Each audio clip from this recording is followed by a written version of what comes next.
Another week of sports in the books, and we have 2 championships on the line. I'm Cole Young, and welcome back to another Friday episode of Sports Corner. Let's get right to how this week all played out.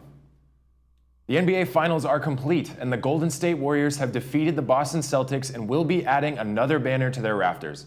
The Warriors are now 7-time champions, and this is their 4th title since 2015. This series was back and forth and full of very close games. The series was tied going into last weekend after the Warriors secured another victory Friday night. Then on Monday night, the Warriors put on a very strong performance for Game 5, winning 104-94 and taking the lead in the series 3-2. This game was led by huge outings from Andrew Wiggins and Klay Thompson. The matchup headed back to Boston for Game 6, where the Warriors sealed the deal. The Bay Area yet again has cause for celebration, and it really does feel like as long as the Warriors' core players stay together, they will stay a top team in the NBA for years to come. And they'll be able to pick up key free agents this offseason and secure even more depth and talent on the roster.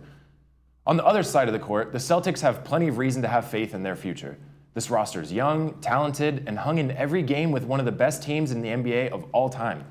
As I said for the Warriors, if the Celtics' main players can stay on the roster together, plus add some talent in free agency and the draft, they too will be a powerhouse for quite some time.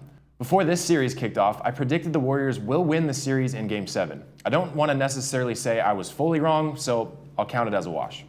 The Nhl Finals have finally begun, and the Tampa Bay Lightning are back in the finals, looking to secure their 3rd straight Stanley Cup victory.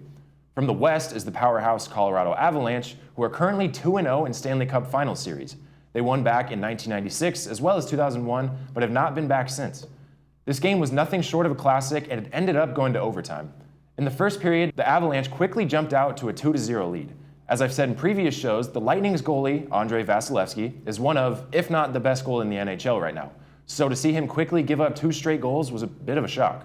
The period would end with the Avs up 3-1, and Tampa Bay would get hot fast in the second period, scoring 2 unanswered goals, including 1 beautiful slap shot from Mikhail Sergachev.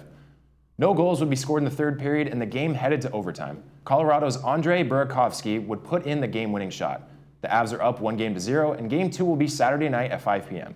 If every game in this series is half as exciting as this game, we are in for a wild ride. Formula 1 racing is back again this weekend with a Canadian Grand Prix. Here's a look at how the standings are shaping up so far.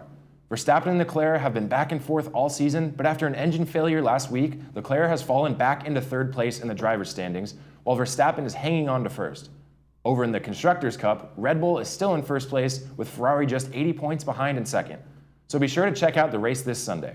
In stark contrast to the race that started last week at 4 a.m., this week's race will start at 11 a.m. Way more doable. Over in the World Surf League, the Surf City El Salvador Pro has been going on throughout the week. Here's a look at the rankings again so far this season. On Wednesday morning, Felipe Toledo was able to win his first heat and moved on to the next round and eventually the quarterfinals. The opening and elimination rounds were on Wednesday and Thursday, and we still have 1 local surfer moving on. Griffin Colapinto, a San Clemente native, advanced all the way to the quarterfinals on Thursday. There's still 4 more championship tour events over the course of the next 3 months until the WSL Finals at Lower Trestles in San Clemente happens, so the leaderboard still has plenty of time to shift and change. Another league has kicked off its season. The Premier Lacrosse League had its Week 1 and 2 games over the past few weeks, and Week 3 starts tonight. The Atlas are currently the best and most favored team, sitting at 2-0, with the Redwoods down in 8th in the 8-team league. Check out the games on ESPN Plus and ABC this weekend if you get the chance, as lacrosse is very entertaining and very fast-paced sport to watch. In sort of football news, Philadelphia Eagles wide receiver Devin Allen made major news headlines this week, but for what he did outside of football. Allen, a former Oregon Ducks star, ran the 110-meter hurdles race in the USA Track and Field New York City Grand Prix on Sunday and recorded a time of 12.84 seconds, which is the 3rd fastest of all time. The world record sits at 12.80 seconds, meaning Allen was just 0.04 of a second away from breaking the world record. The 27-year-old hasn't played football since 2016 when he was at Oregon, but Eagle scouts were impressed by Allen's speed and abilities at Oregon's Pro Day and signed him to a 3-year contract. Allen came in 4th place last year at the Olympics and has since shaved nearly half of a second off his time, meaning he could break the world record very soon. Thank you all for tuning in to yet another episode of Sports Corner. Enjoy the beautiful weather this weekend and be sure to tune in to some of the incredible sporting events we have going on this weekend. I'm Cole Young. I'll see you next time.